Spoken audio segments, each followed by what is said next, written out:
Hey there, I'm Parker X. I led technology and product for a startup that did well over $50 million in sales until we exited to a publicly traded company. After that, I launched a couple different startups myself, went the Silicon Valley route. It didn't end up working out because the ideas weren't that good. I'm still working on SaaS today, and I've been using AI since the beginning of GPT 3.5 Turbo. So literally the day that it came out, the day that ChatGPT went live and they gave out this awesome SDK for developers, been using it every single day. So on this channel, I do a daily upload where I cover a couple different pieces of AI news. I cover some of the strategy that I'm using to scale an AI services company to $100,000 a month. And then I cover some live build outs, whether it's with no code tools or coding tools. And it's no fluff, no BS. Try to cut through the noise so that you can see what's working in the field. No theory. Cool. So, first up, this is a big deal. Gemini is going to give deep research for all users for free. And it's powered by Flash Thinking, which is a really good model from my testing. And you can use Gemini's personalization of your search history, which is pretty crazy. And they have these things called gems. So we're going to take a look at those. If you're not familiar with Gemini, it is their ChatGPT competitor. So most of these models have little names, right? So in the case of Anthropic, they have Claude, they have Haiku, ChatGPT. That's like the umbrella term. But they have Sora, which is a video model. They obviously have one. They've got O3. They've got a bunch of them, right? And so Gemini is Google's. And they also have another one, but we don't care about that one. So what I want to do is I just want to test this out real quick by taking a prompt that I put together for strategizing what I'm doing right now, which is community building and creating content to drive more interest to sell more products and services for my companies. So the prompt will be in here because I've already run it. So I'm just going to grab it and we can go through it. So we're going to test Grok, DeepSeek, ChatGPT, Perplexity, and then obviously Gemini. So I'll open that up and we can open up a Gemini as well. So we're going to use the AI Studio because it's more powerful, I believe. But we're also going to use the one that is for consumers. So, in depth information in minutes, deep research browses the open web to deliver comprehensive, organized reports. Okay. So, they formatted it as a report. Try it today and discover how it works. Got it. So, let's try it. And it looks like deep research is this one. And I can't upload anything. I just want to check out. Can I do deep research in another one? No. So deep research is only for this. Okay. And then on Perplexity, I don't know if I can do a deep research because I don't have a paid account, but it's bad news for Perplexity, basically.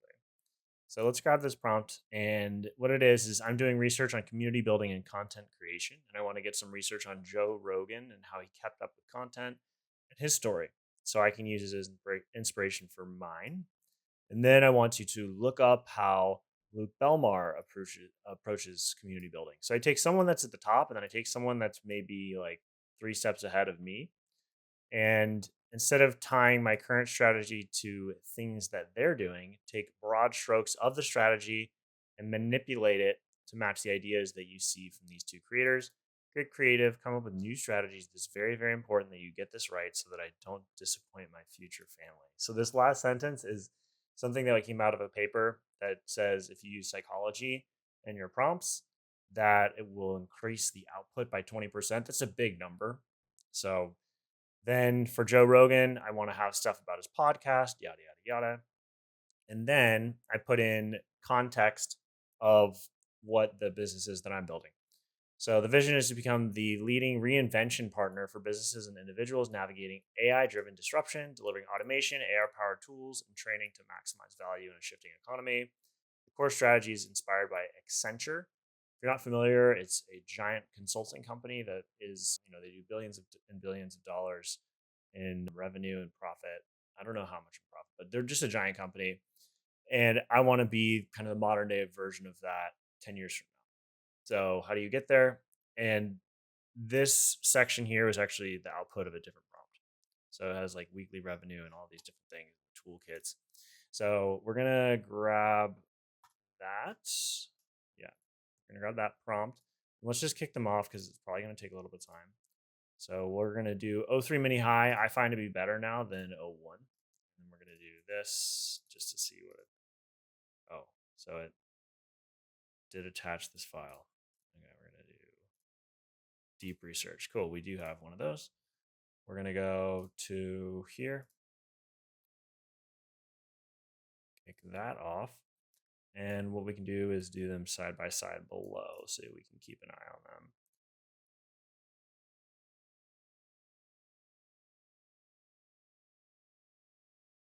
Do a little organization. Start now.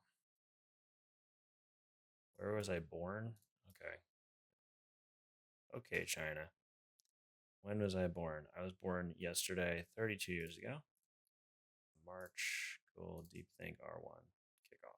Accept. Take all my information, China. Why not?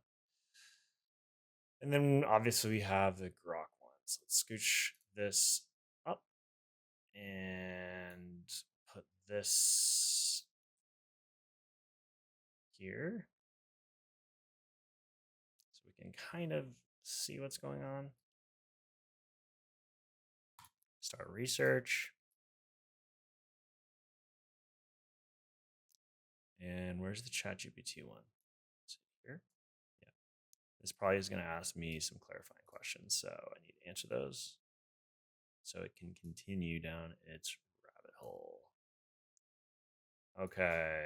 Yeah, it asked me a couple clarifying questions. That's one that I noticed with them is they always ask clarifying questions. Okay, so that's going. Now, we already have the grok one, but I want to just do it again because also it'd be cool just to see the amount of output, the quality of output, the time it's taken. So it looks like DeepSeek comes back first. Obviously, we haven't answered these questions. So for the final strategy thesis, synthesis, oh, these are a lot of questions. Hang on. Which probably, you'd probably get better stuff. So for Joe Rogan, I'm just looking for text and video would be nice, as well as a summary.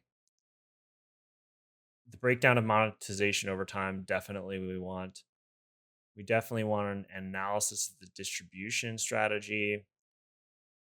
We want for Luke Belmar to focus on online and offline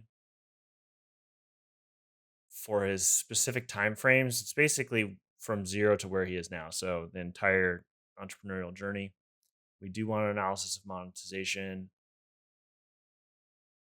And for my final strategy synthesis, we do want to tailor the insights specifically for content as well as SaaS and Upwork if possible. And I am open to community building ideas.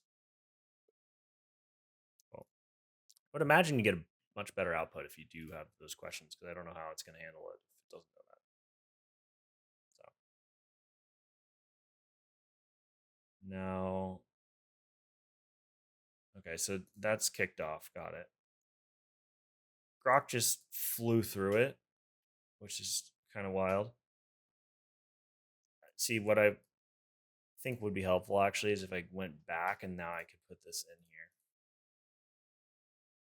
I could put like final notes. Oops, no. Cancel. Final notes. Well, let's paste that. Now let's go through the ones we've gotten already. Those are pending. Pending. I mean, that's not even started. Kind of wild. We get this answer back.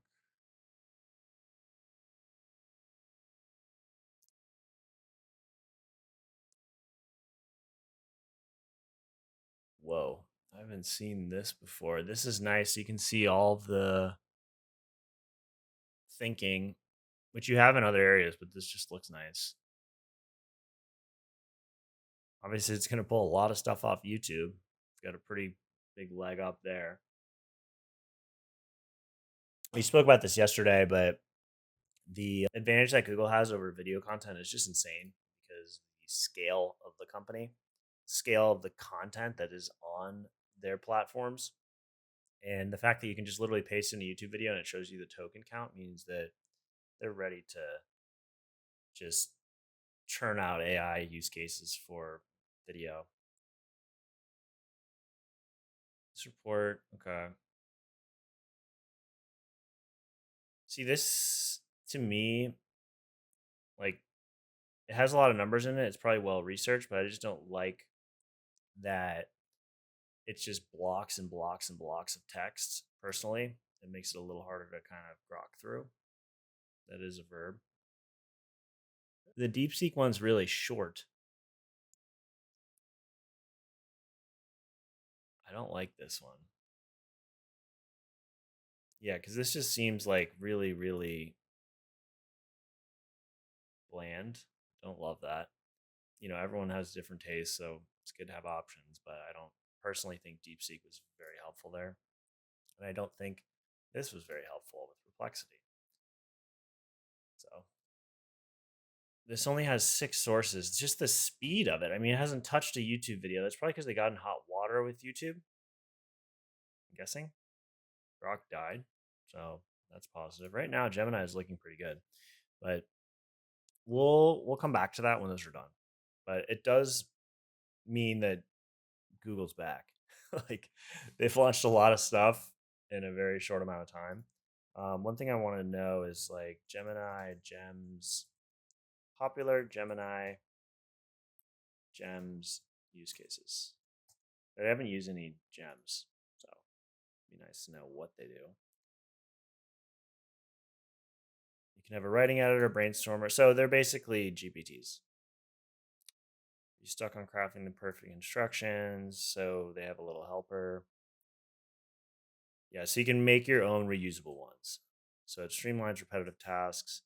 You can have an interior designer guru, which is now much better because you can do image manipulation with AI Studio now.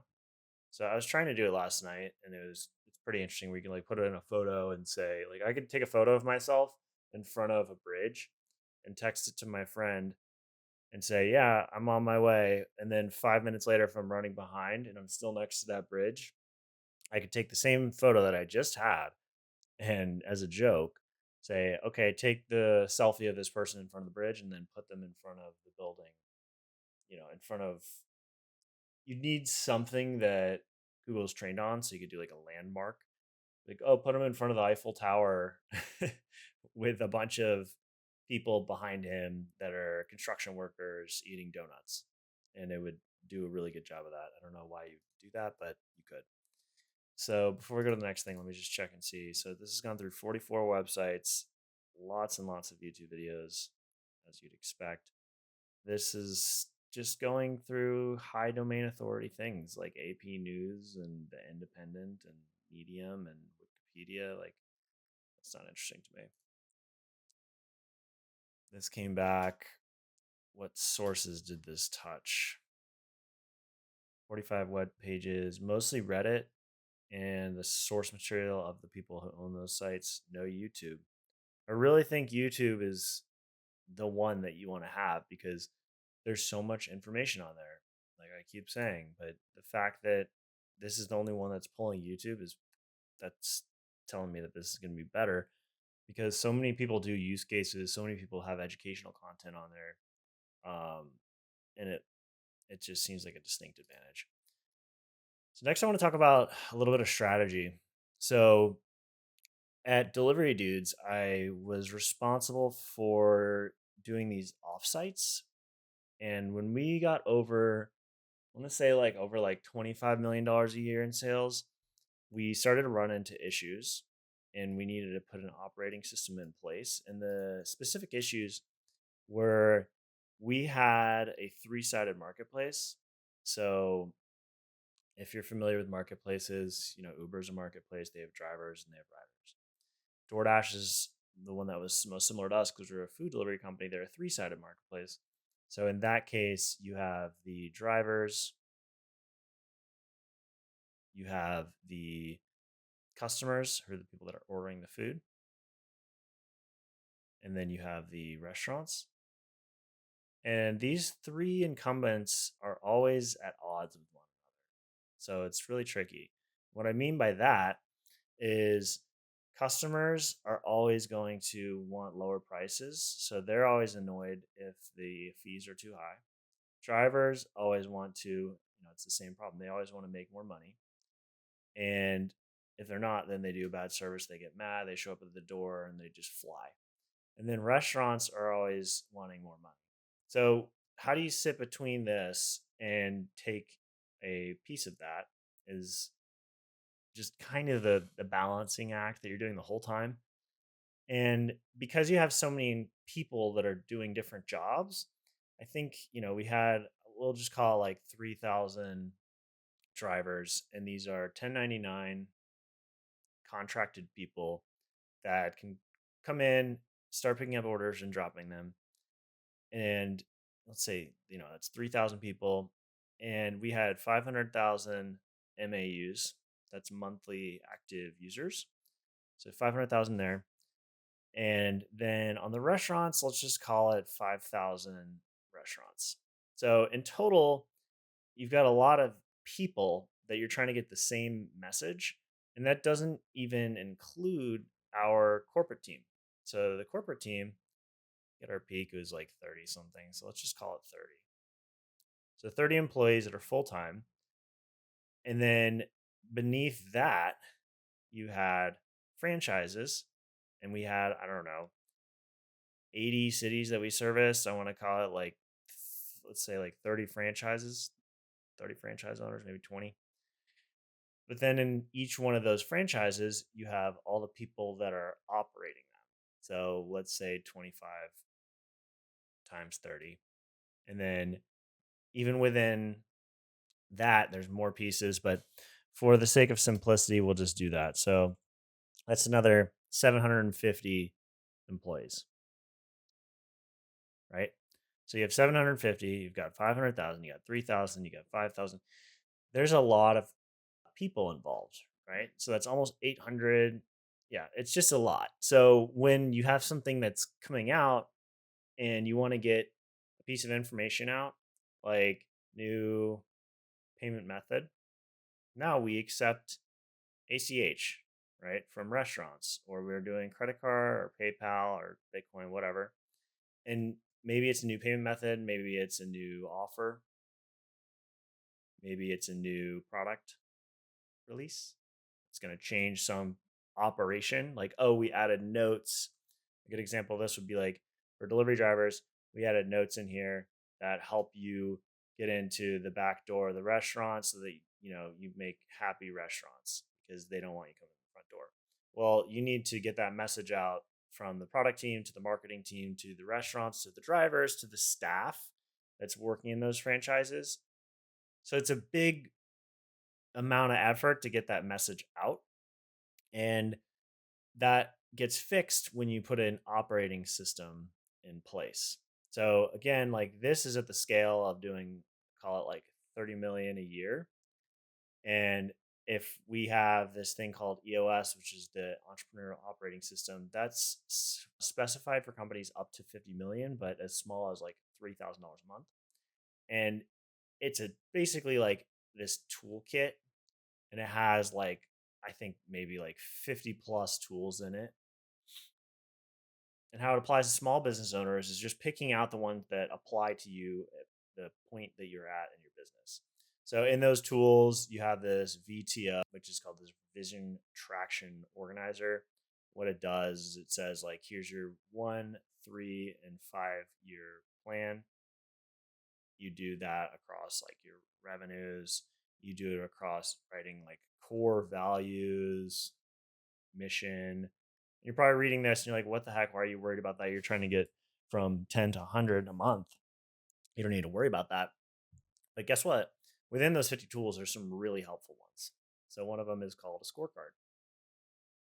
And this piece alone is such a game changer because it holds you accountable. And then if you get in the practice of looking at this scorecard in the EOS world, it's once a week. It's a direct responsible individual for each metric. And what it looks like is this. So this is the company scorecard, and you have the measurables. So weekly revenue, cash balance, sales calls, sales meetings, proposals, closed business, payroll, customer problems, customer rating, accounts receivable, AP. You set who owns each one of those. You set the date for each Monday when everyone gets together, and you have a goal. So the cadence that you operate under is under like 90-day windows.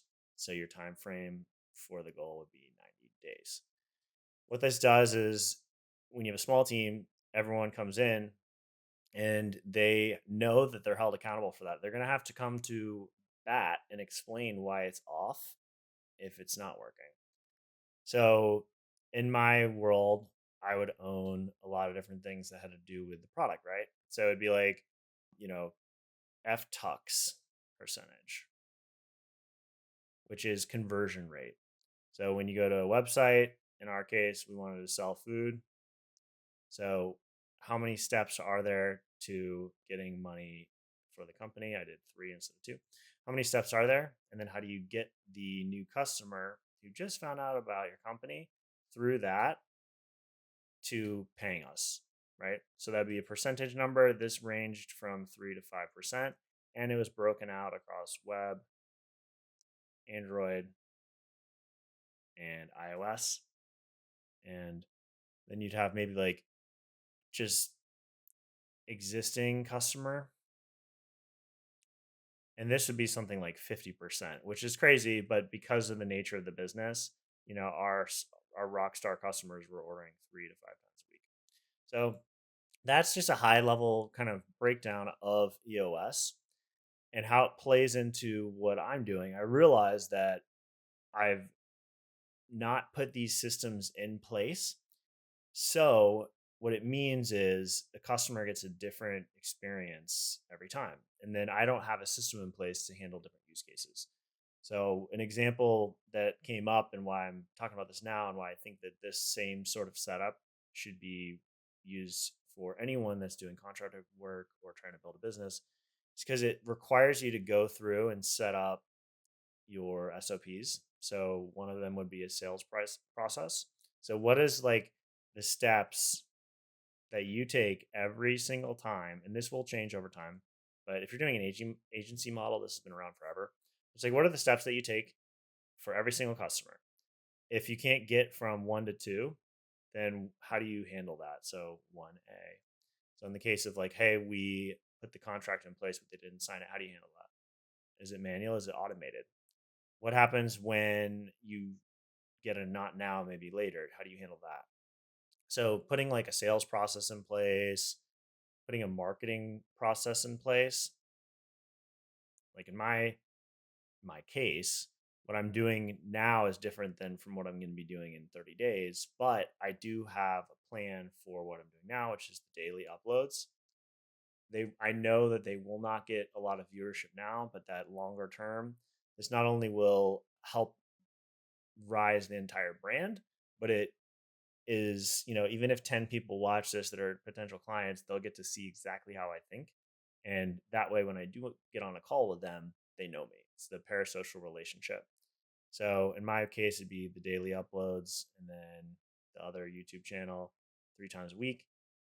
And then as I scale, there's other things that are part of this content playbook that I've put together. This content system, which there's a video on my other channel. Actually, I think it's from yesterday. But this will be like the longer term kind of marketing approach where it's like, okay, I have a system. I've picked the niche. I've picked the keywords. I'm researching what platforms make most sense. I know what the popular systems are that I could use. I know some of the tools that maybe others haven't thought about that I could leverage that would give me an advantage in the marketplace. And then I have the pillars of the content. So AI for beginners, AI for developers. I'm picking two niches. I'm going all in on them for 90 days, seeing which one gets more popular. And then I go through and come up with actual strategy of like, okay, when I go to do the thing, I record long form.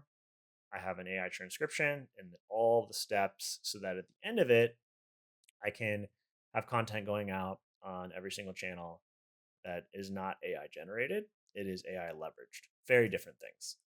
So when I think about that, it's like very obvious to me that this is what I need to be doing. And when I realize what I've been doing so far is yes, I'm taking steps in the right direction, but there's more to be done, which is how it kind of works. It's just constant iteration and then that snowballs over time. So, with that said, let's look at this would be my scorecard, right? So, it's like this one's traffic related. So, what are the growth metrics of the channel that I'm putting content out on? So, I have main YouTube, I have the growth percentage, I have the daily YouTube, I have the growth there. I have email, I have TikTok, School, X, all these platforms, right? So what I'll do is every day I'll come in here and day to day it won't matter, but long term, it's that habit of looking at it, understanding if there's a video that I put out, I can correlate that it is working based on the metrics. And then more importantly, or equally as importantly, is actually on just the daily actions that I know that I need to take. So I have this notebook and I know in terms of building out a scalable automation slash AI services agency will require doing outbound in order to hit my saturation point on what is capable. So I'm always trying to push the limit of my AI leverage such that I can deliver the best services. So keeping quality high, keeping the prices high ticket, and delivering it as fast as possible. So you can't have good, fast, cheap. We're not cheap. So we get two of them. But I know that if I do 10 outreaches, so that's what this, I think Looms sent 10 outreaches. I have 2 videos I want per day, 5 blogs, and then 5 school posts.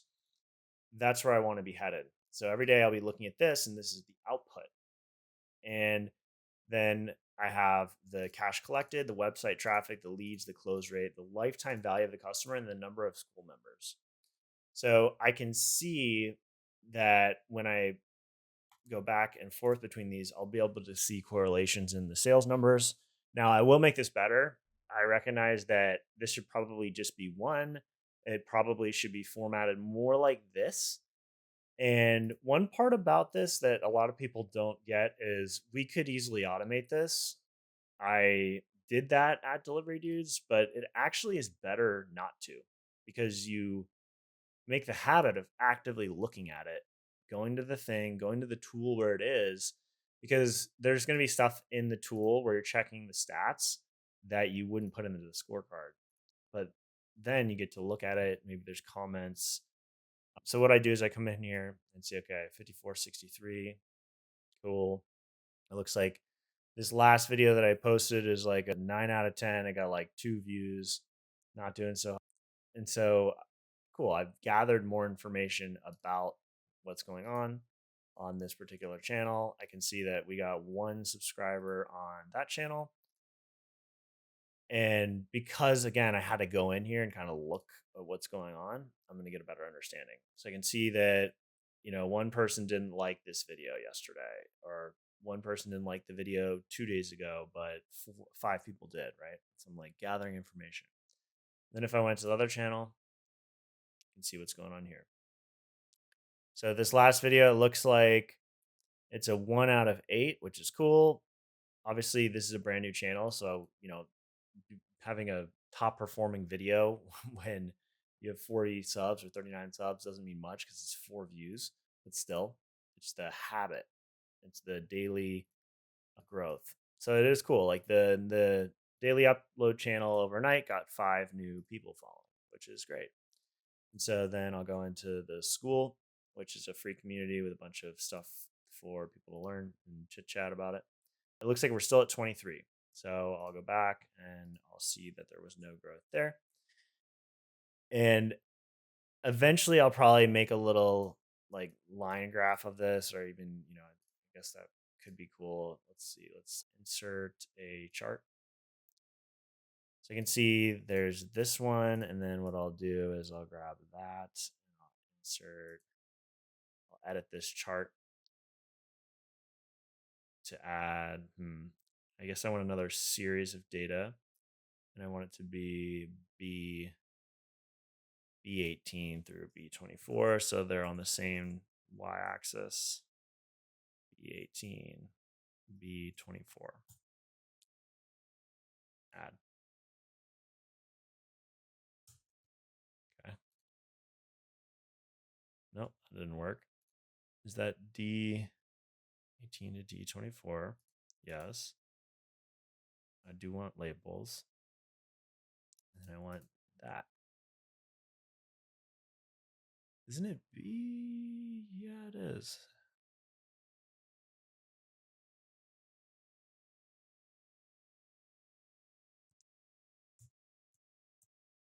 Oh,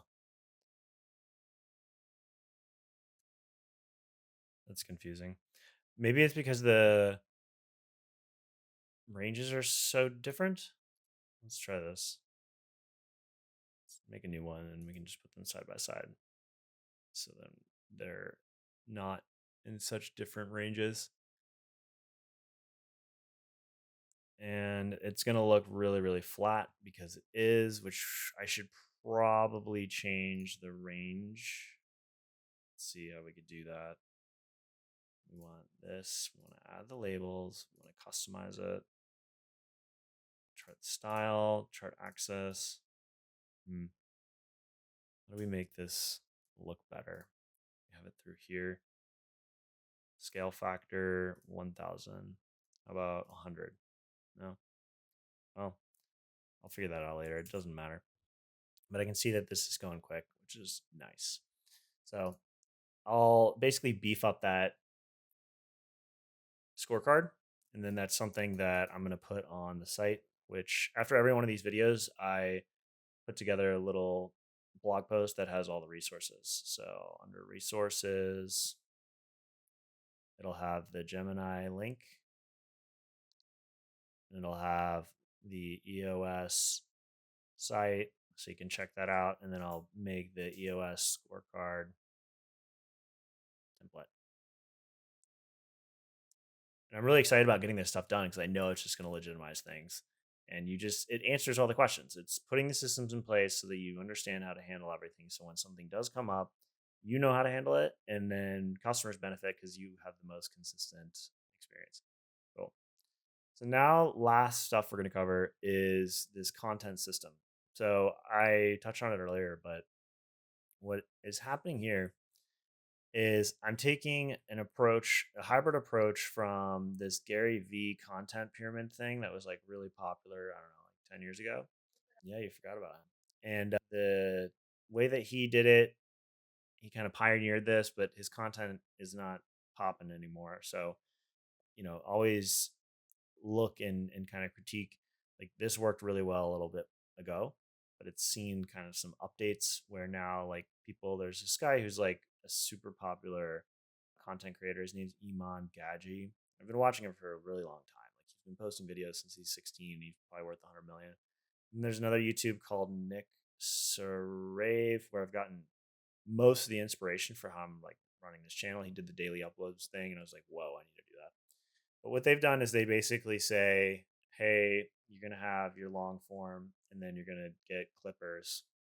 And the clippers are going to run multiple channels on all the different shorts platforms. So take that and multiply by 3. And you take the core brand that you have, so Parker Rex, and then you put like different labels after it that are associated with your niche. So then you end up running like all these different accounts. Another guy that does this is the one that I talked about earlier. His name's Luke Belmar. And he's pulling, I think, like a billion views a month. And that's crazy because at that scale, even if you convert 1% of them, like that's a lot. So it's what I'm going for is, this would be like the short form video. I think that's the highest leverage next step. This would be long form. And I have two channels there. So this is main, and then this is daily. There's also email. There's also like in terms of text, you have email, which I think I have like 700 people on there. Um, you have obviously LinkedIn, you have X, you have what other ones? Medium. And so these would be under text. And then you have, that's so poorly drawn. And then you have image.